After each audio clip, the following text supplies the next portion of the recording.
नमस्कार, weekly topics में आप सभी का स्वागत है। मैं हूं सुमित और वीकली टॉपिक्स में हम बातचीत करते हैं इस पूरे हफ्ते के बाजार को लेकर और सिचुएशंस को लेकर, किस तरह के हालात हैं और उस हालात के बाद अब आपकी रणनीति क्या हो, इसके ऊपर हम चर्चा करेंगे अलग अलग जानकारों से। इस हफ्ते भी हमारे साथ जानकार मौजूद रहेंगे जिनसे हम बातचीत करेंगे, लेकिन पहले इस हफ्ते का जरा बाजार देख लेते हैं कि ये हफ्ते का बाजार थोड़ा ज़्यादा सीवियर रहा है, खास तौर से ना केवल फ्रंटलाइन इंडेक्स के लिए बल्कि मिड कैप स्मॉल कैप में बिकवाली कहीं ज़्यादा आते हुए दिखाई पड़ी।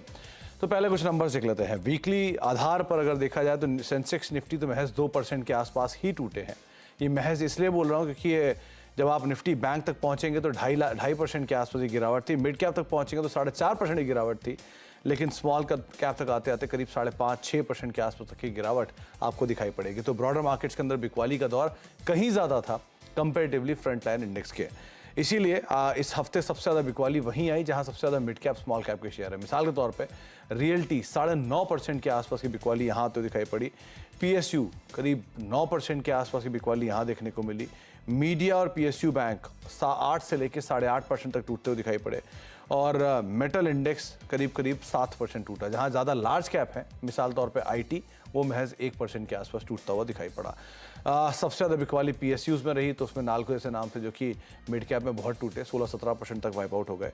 और पीएसयूज़ में ही स्मॉल कैप में से राइट्स जैसे शेयर जो कि करीब 17% के आसपास वाइप आउट होते हुए दिखाई पड़े। तो एक हेवी सेल ऑफ मार्केट ने देखा इस पूरे हफ्ते में, स्पेशली ब्रॉडर मार्केट्स के अंदर। और ज़्यादा जो टफ सिचुएशन थी वो टफ सिचुएशन बनी मिड कैप स्मॉल कैप के बाज़ारों के लिए।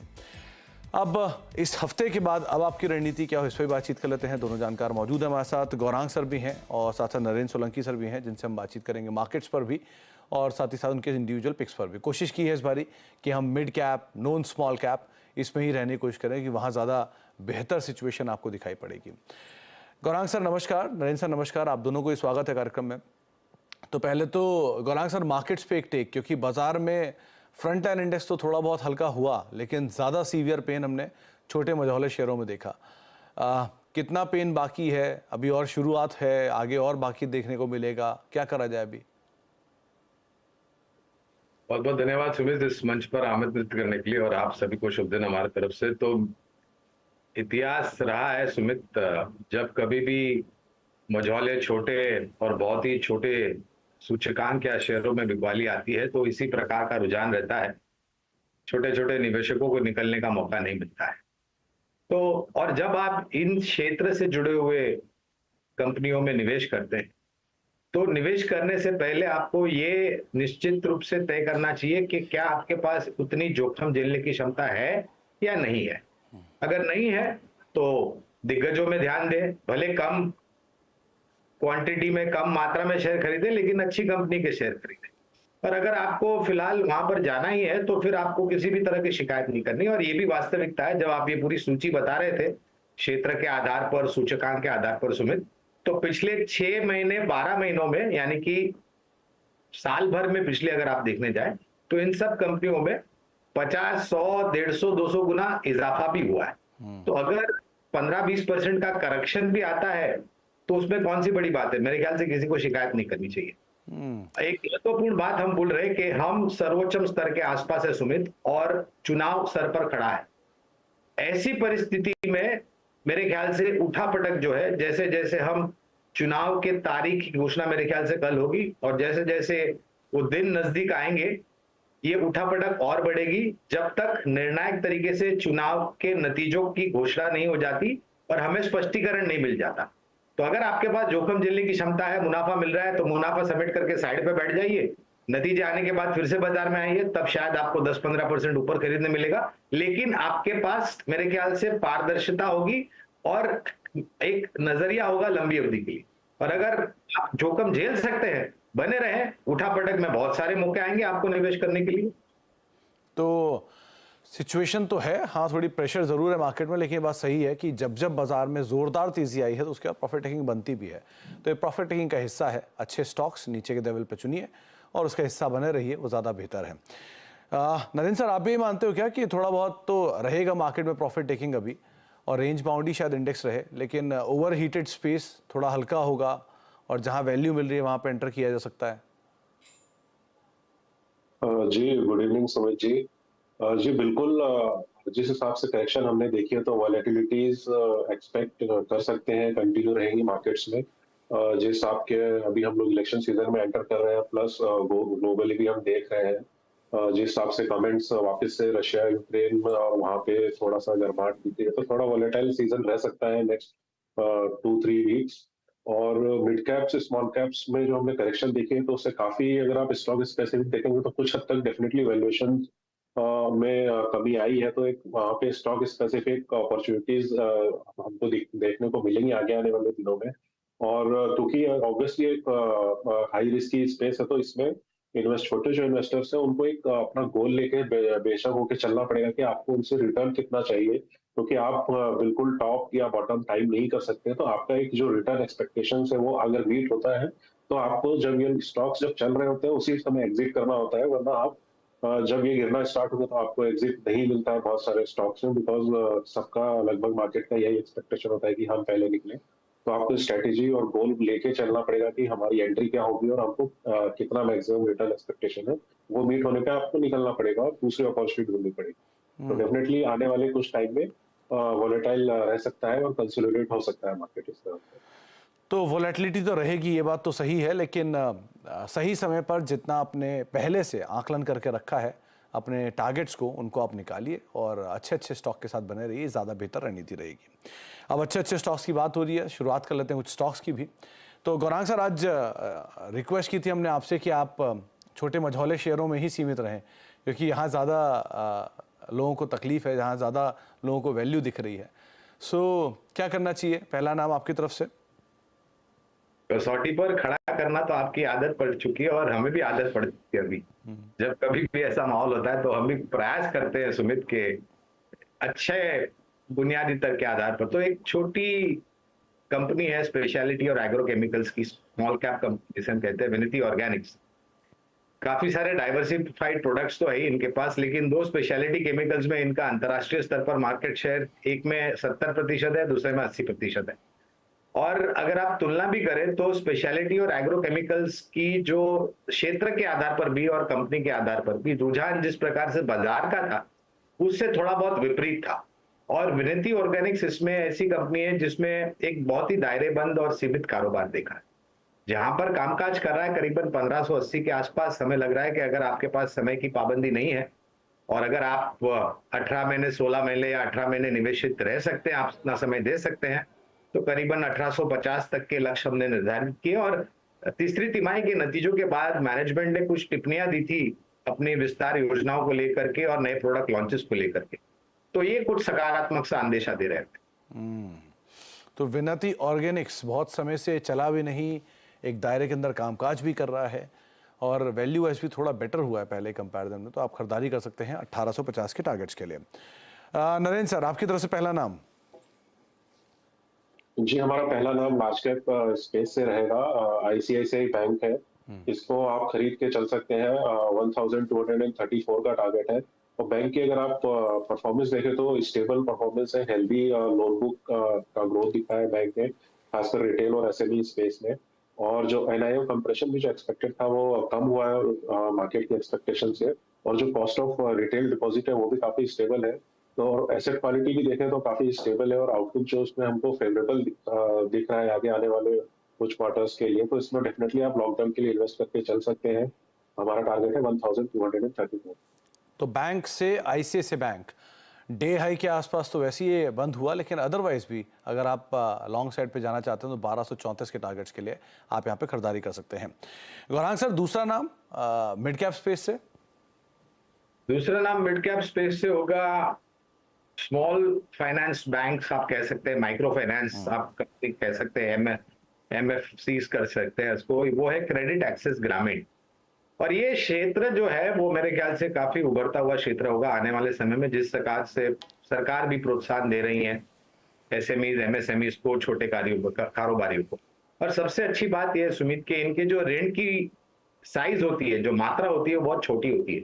इससे क्या होता है कि इनके खाते में ग्रॉस और नेट एनपीए इतने बड़े बड़े नहीं आते हैं और प्रोविजनिंग को लेकर के भी इतनी कोई चिंताजनक बात नहीं है, क्योंकि इनकी recovery rate principle of interest की जो होती है औसत माइक्रो फाइनेंस कंपनीज की या फिर स्मॉल फाइनेंस कंपनीज की, वो करीबन 90% के पार होती है।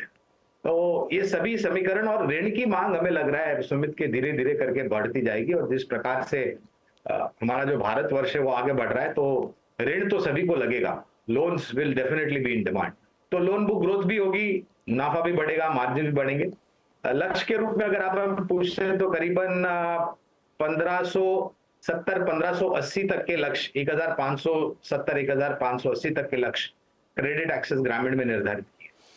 तो 1570-1580 तक के टारगेट्स के लिए आप क्रेडिट एक्सेस ग्रामीण को भी लॉन्ग साइड पर देख सकते हैं। ये दूसरा नाम है। तो एक लार्ज कैप हो गया नरेंद्र सर की तरफ से, 2 मिड कैप हो गए गौरांग सर की तरफ से। नरेंद्र सर, कोई मिड कैप?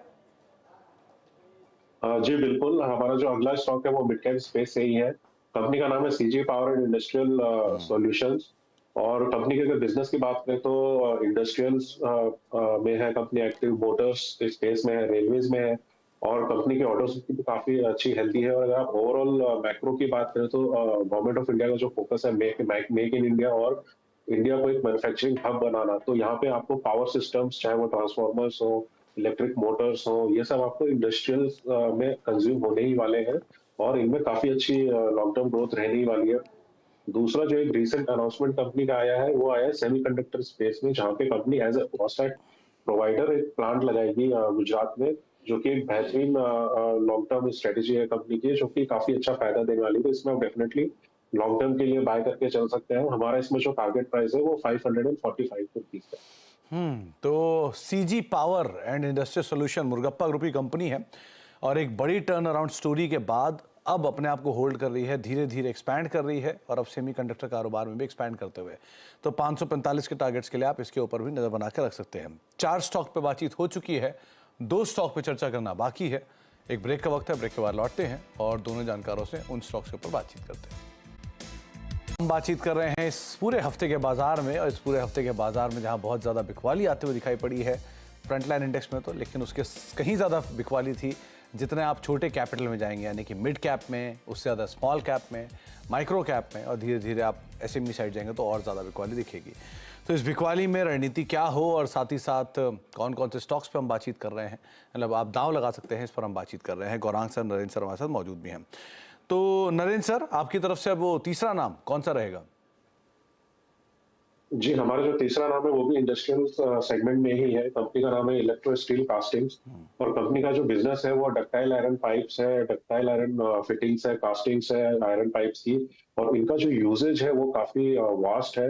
वाटर ट्रांसपोर्टेशन में, सीवेज के अंदर काफी यूज होता है, बिल्डिंग्स के अंदर काफी यूज होता है, और कंपनी के जो प्लांट्स है वो भी वेस्ट बंगाल और तमिलनाडु और आंध्र प्रदेश में लोकेटेड है। तो इसमें हमको इसकी जो ऑर्डर बुक है वो भी काफी हेल्दी है, और आगे आने वाले जो गवर्नमेंट की स्कीम्स है, खासकर बड़ी सिटीज के लिए, टियर 1 टियर 2 सिटीज के लिए, चाहे वो सैनिटेशन के अंदर हो, चाहे वो सीवरेज के लिए हो, चाहे वो डिसैलिनेशन प्लांट्स के लिए हो, वो काफी सारे प्रोजेक्ट्स लाइंड अप है। तो डेफिनेटली मैक्रोस काफी फेवरेबल है कंपनी के लिए, तो इसमें बाय रह के लॉन्ग टर्म के लिए चल सकते हैं। इसमें हमारा जो टारगेट प्राइस है वो 185 रुपीज है। ओके, तो 185 के टारगेट्स के लिए आप इलेक्ट्रो स्टील कास्टिंग इसके ऊपर दांव लगा सकते हैं, अगर आप कोई तीसरा mid cap small cap stock ढूंढ रहे हैं तो। गौरांग सर, आपकी तरफ से तीसरा नाम? तो तीसरा नाम सुमित होगा, ऑटो एंसेलरी सेक्टर से जुड़ी हुई कंपनी है उनो मिंडा। ये कंपनी की प्राथमिकता ऐसे तो काफी सारे प्रोडक्ट्स बनाने में है, लेकिन ज्यादातर इनका मार्केट शेयर स्विचेस, हॉर्न्स और लाइट्स में है, और स्विच में तो इनका मार्केट शेयर करीबन 70% के आसपास का है। तो जिस प्रकार से नए लॉन्चेस हो रहे हैं, चाहे वो 2 पहिया वाहन हो, 3 पहिया वाहन हो, 4 पहिया वाहन हो, या फिर हाई ग्रेड कमर्शियल व्हीकल्स वगैरह, ट्रैक्टर इक्विपमेंट्स जो भी है, एग्री इक्विपमेंट्स, वहां पर ये ज्यादातर स्थानीय मार्केट में तो करती है, एक्सपोर्ट मार्केट भी काफी अच्छा है। नतीजों जो अब तक हमने देखे हैं उसको ध्यान में रखते हुए हमें लग रहा है कि ये अपॉर्चुनिटी काफी बड़ी है। तो एक तो न्यू ऑर्डर मार्केट काफी सक्षम है, दूसरा है रिप्लेसमेंट मार्केट, ओरिजिनल इक्विपमेंट्स खरीदने की कोशिश करते हैं लोग, अगर कुछ पुर्जा खराब हो जाता है तो वो मार्केट भी काफी दुरुस्त है। इनपुट कॉस्ट, कच्चे माल को लेकर के थोड़ी बहुत समस्या थी, जिससे पिछले साल शुद्ध मुनाफे के मार्जिन पे थोड़े बहुत दबाव देखने मिले थे, लेकिन अब वहां पर परिस्थिति सुधर चुकी है। लंबी अवधि के लिए करीबन 800 रुपए के लक्ष्य हमने निर्धारित किए है उनो मिंडा। 800 रुपए के टारगेट्स के लिए आप उनो मिंडा पे बेट कर सकते हैं। तो 6 स्टॉक हो चुके हैं, लेकिन जाने से पहले एक सेक्टर पे बात करना ज़रूरी है।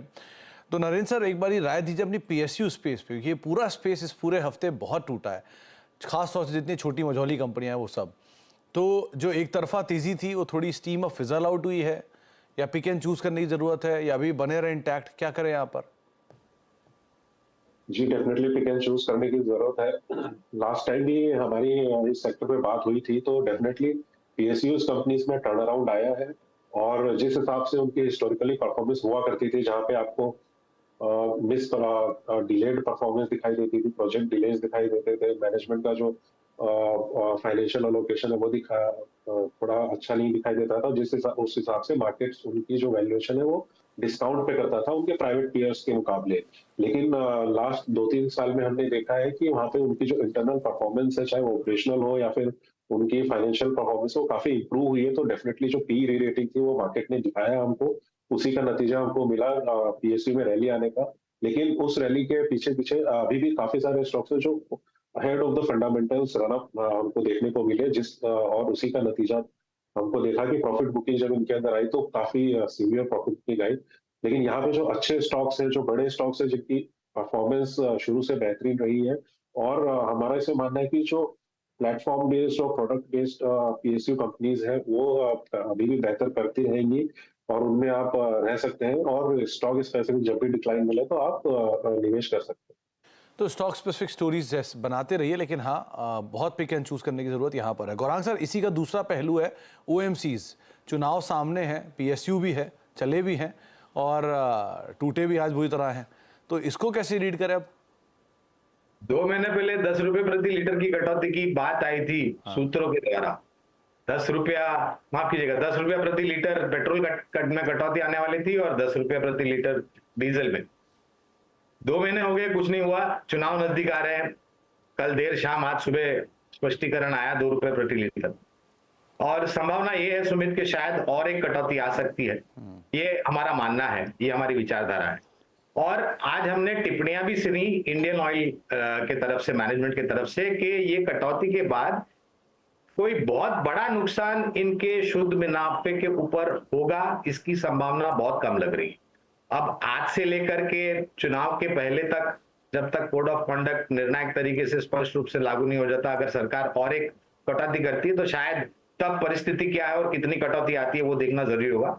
लेकिन आज जो कटौती आई है उससे बहुत बड़ा परिवर्तन नतीजों में होगा ऑयल मार्केटिंग कंपनीज में, ऐसा हमें नहीं लग रहा है। आज के तारीख में भी तीनों ऑयल मार्केटिंग कंपनीज पर हमारी खरीदारी की राय है।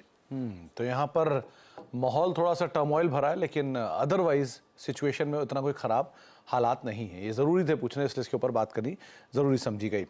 बहुत बहुत शुक्रिया गौरांग सर आपका भी, और नरेंद्र सर आपका भी हमारे साथ मौजूद रहने के लिए, और सभी शेयरों पर अपनी राय रखने के लिए, बाजार पर अपनी राय रखने के लिए।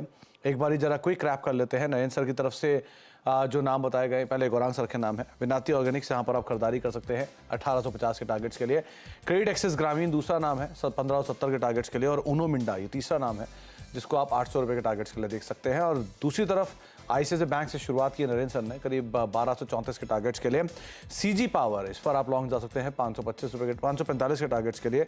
और इलेक्ट्रो स्टील कास्टिंग, यहाँ पर आप 185 रुपये के टारगेट्स के लिए लॉन्ग साइड पर देख सकते हैं। तो बाजार में थोड़ी बिकवाली भरा ये हफ्ता जरूर रहा, लेकिन पिक एंड चूज करने की ज़रूरत है, और ध्यान संभल कर सही स्टॉक के साथ अपने निवेश को आप बरकरार रख सकते हैं। सभी जानकारों की राय है। इसी के साथ अब वीकली टॉपिक्स को ये समेटेंगे। एक ब्रेक का वक्त है, और ब्रेक के उस पार भी खबरों का सिलसिला लगातार बना रहेगा।